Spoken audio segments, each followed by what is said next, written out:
O julgamento do Mensalão é o desfecho de um escândalo político descoberto há 7 anos, um dos maiores da história recente do Brasil.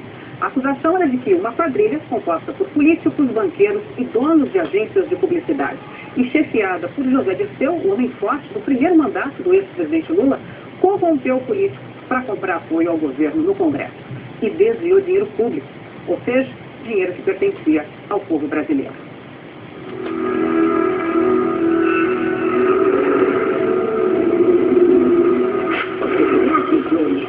11 ministros no máximo, 38 réus. Dezenas de advogados, nenhuma prova, de forma nenhuma. Às 2h26 do dia 2 de agosto, começava a primeira sessão do julgamento do Mensalão. Declaro aberta esta sessão jurisdicional do Supremo Tribunal Federal. Foram 3 meses de julgamento, mais de 200 horas de sessão. E em todo esse tempo, o julgamento do Mensalão mostrou ao povo como é a rotina da Suprema Corte. As formalidades e as frases repetidas a cada sessão. Por favor, sentemos-nos. Não há objeção, declaro-a aprovada. Formalidades também no vocabulário dos juízes.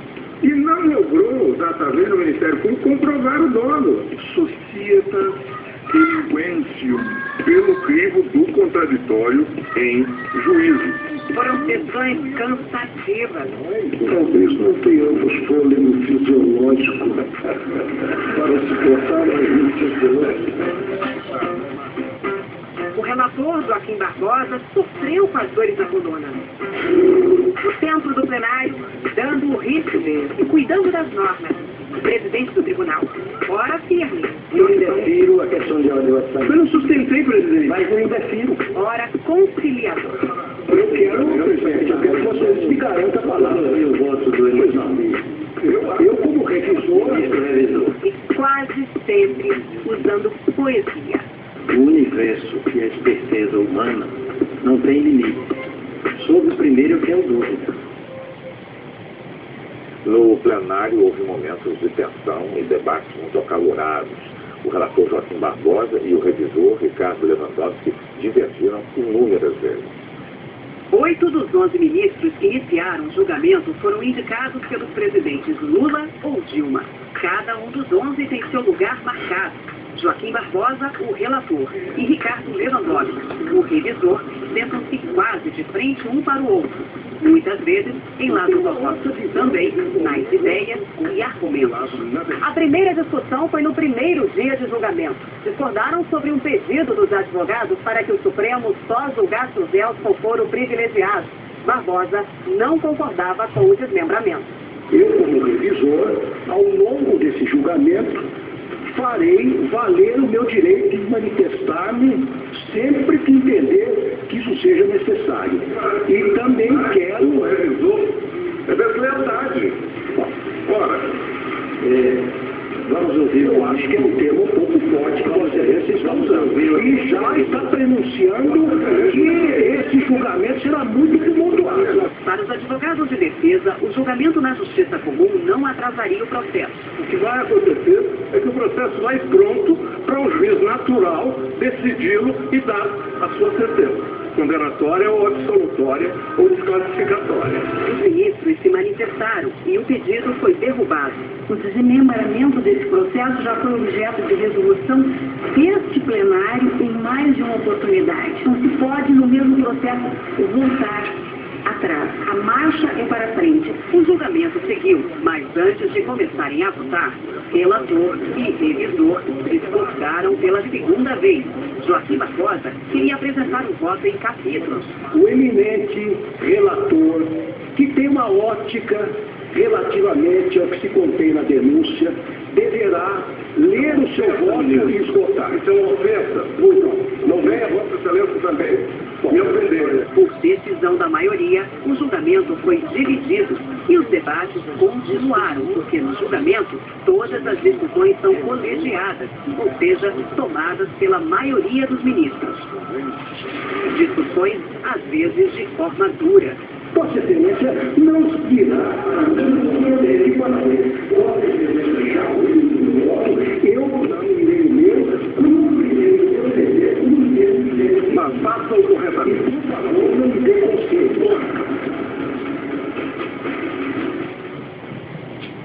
Mesmo com as discussões, o julgamento avançou no ritmo normal e os réus foram julgados.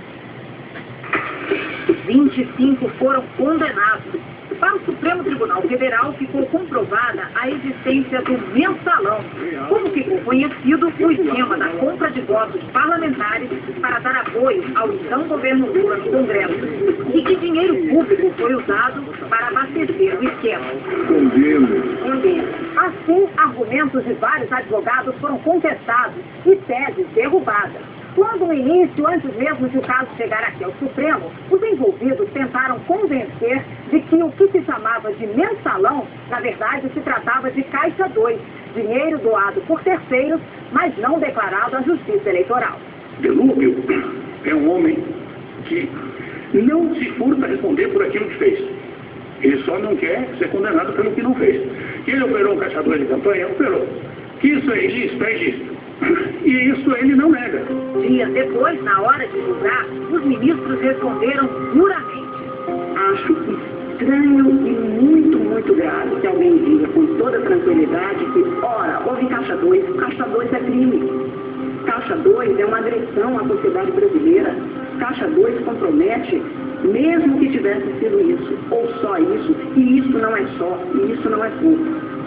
E dizer isso da tribuna do Supremo Tribunal, ou perante qualquer juiz, me parece realmente muito grave, o que fica parecendo que ilícito no Brasil pode ser praticado, confessado e tudo bem. O que se criou foi um fundo, não é? A rigor, se criou um fundo, não é? Alimentado com recursos públicos, inclusive, e com recursos privados para fidelizar, não é, essa base partidária.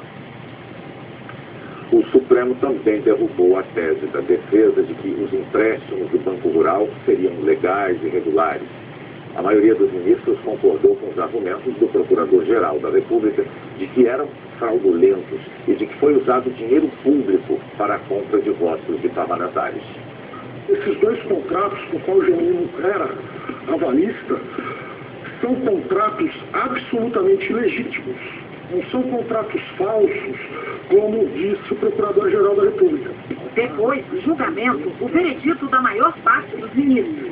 Se pudesse emprestar um rótulo a esses empréstimos, emprestaria o de empréstimos de gaveta. Derrubada também a tese de que não havia uma quadrilha. Meu cliente não é quadrilha. Meu cliente não é chefe de uma organização criminosa. E quem diz isso são os autos. E no último dia do julgamento, o veredito duro sobre José Dirceu, homem forte do primeiro governo Lula, e o seu núcleo político. Nunca vi algo tão claro, a não ser essas outras associações criminosas que, na verdade, tantos males causam aos cidadãos brasileiros, como as organizações criminosas existentes no Rio de Janeiro e aquela perigosíssima hoje em atuação no estado de São Paulo. Eu considero que o conjunto probatório contextualizado coloca o então ministro-chefe da Casa Civil em posição central, posição de organização e liderança da prática criminosa, como mandante das promessas de pagamentos de vantagens indevidas aos parlamentares que viessem a apoiar as votações do seu interesse. Outros réus foram absolvidos por insuficiência de provas ou porque os argumentos de defesa convenceram a maioria dos ministros. Não podemos condenar com base em suposições ou em deduções. Só podemos condenar com base em provas. 12 réus foram absolvidos e um excluído do julgamento. Carlos Alberto Coalha é acusado de ajudar nos repasses para o Partido Progressista. O advogado dele, o defensor público, conseguiu a nulidade do processo. O senhor Coalha não pôde vê-lo acompanhar nenhum dos interrogatórios ou depoimentos daqueles que envolveram seu nome e sua empresa na presente ação penal. Outro advogado optou por desqualificar a própria cliente. Geisa era uma funcionária mequetrefe. Ela acabou acabou absolvida e o advogado citado por ministros na hora do voto.